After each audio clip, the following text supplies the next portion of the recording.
Hi, this is part of the continuing series on brushes in Photoshop. If you missed the last lessons, there are links in the description for this one. We're still working with brushes in CS4 because some things changed between CS4 and CS5. So we've been studying the brushes panel and we've covered all of the things that are up here in the top, and this time we're going to cover all the things that are down here below the line. So the first thing you have to know about all of these things is that they have no parameters. There are no options, no controls, no nothing. They're either on or off, enabled or disabled, and that's that. So the first one here is noise. That adds 1 pixel noise to the brush. You can see it most easily in large soft brushes, so we're going to start with a hard one.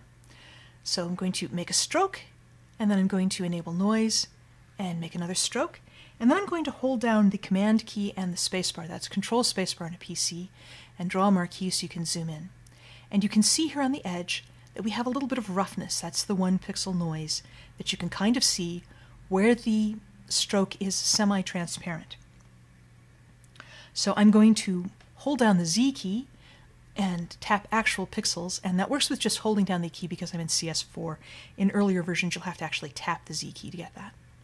I'm going to disable noise, and we're going to turn the hardness down to 0% on this brush and make another stroke, enable noise, make another stroke, zoom in, and now as you can see the transition on the first stroke is very smooth, and on the second stroke, in the semi-transparent pixels around the edges, we have this very grainy noise kind of thing going on. Once again, you can't control the amount of noise. You either have it or you don't, and in this case we do, but let's don't. And now I'm going to hold on the Z key, go back to actual pixels, and then I'm going to click up here in the history where it says open to go back to a point in time before I made those strokes so we can start fresh. The next one is wet edges, and what that does is reduce the opacity in the center of the stroke and leave it at the edges in the semi-transparent pixels so that you wind up with a sort of watercolor effect, which looks like that when you paint with it. Once again, this is only seen in the semi-transparent pixels where the brush is soft, so if you increase the hardness of the brush, you're going to have less and less of the edge effect. If you increase it to 100%, you're really not going to have much of the effect, although your stroke will still be semi-transparent. So it works much better in a soft stroke like that. So let's go back up to before I started doing any of that stuff, and we'll take a look at Airbrush. Now Airbrush can either be enabled here or it can be enabled up here in the options. It does exactly the same thing, this is just a different way to toggle the control. And what this does is build up the paint when you hold the brush still. So if I have a stroke like this, you can see that I'm getting a blob every time that I held the brush still. If I change the opacity down to like 28%, you'll notice that it does not build up opacity. As I hold the brush still, it's still the same opacity, it doesn't matter. However, if I change the flow and move that down to around 20%, now, when I hold still, it does in fact build up. And if I want this to look even more like a real airbrush, I can enable shape dynamics, making sure that the size is controlled by the pen pressure. And now, I can wind up with something that looks quite a lot like what you would expect from a regular airbrush. So that's the way the airbrush control works. Remember, if you want to use the airbrush, change the flow. And now we will disable that.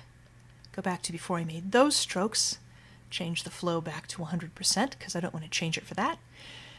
And let's look at smoothing. Now smoothing is enabled by default. I have no idea why.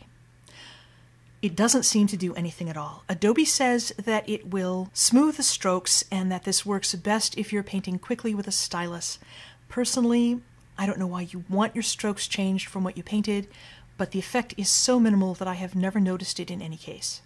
Adobe also warns that it can give you a slight lag on slower systems, so I would recommend disabling this if you remember to do it, although once again, I've never seen a difference, and I usually don't remember to disable it, and it really doesn't matter, it doesn't change anything.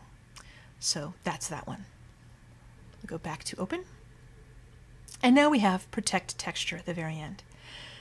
Now, Adobe says that this applies the same pattern and scale to all brush presets that have a texture. However, in my experiments, doesn't do a single thing. So I have a couple of brushes here. I have one that's got this hard navy tile kind of pattern going on, and I have one that's purple with this sort of herringbone pattern going on. If I protect texture, there's the herringbone pattern. And if I change to the hard navy tile, for one thing, texture goes off because it wasn't on this brush, and when I turn it back on, it doesn't get the herringbone pattern. It's got the brush pattern that it started with. If I change another brush tip shape, the texture is protected, but the texture is protected even if I have this off. As long as I still have the texture going, it'll still show the texture.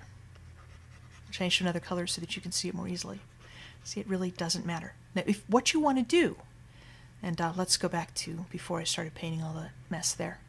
If what you want to do is keep the texture, let's go back to the hard purple herringbone, then what you do is you click this little lock icon next to texture, and that actually will protect your texture. See, there's my purple herringbone, and if I go up here and I choose hard navy tile, then I still have the herringbone texture. And if I go to my brush presets, and let's change the color to red, and let's use this scattered maple leaf kind of thing, I still have my texture. No matter what brush preset I choose, I will keep that texture. So that's how you actually protect it. And that will protect the texture no matter what you're doing, even if you open up a new document, if you change to a different document, if you open or close Photoshop, whatever brush you use, whatever you do, it will keep that texture until you unlock it. Now, this doesn't mean that you can't change the texture. We'll go back to the purple herringbone and let's change the texture to, oh, that one's good. And we'll change the color so we can see this. And now, when I'm painting, I'm using the new texture that I just chose. And now, if I choose to use a different brush preset, say go back to my scattered brush here and let's make it purple this time, I'm still using the new texture, not the old texture. The texture is still locked.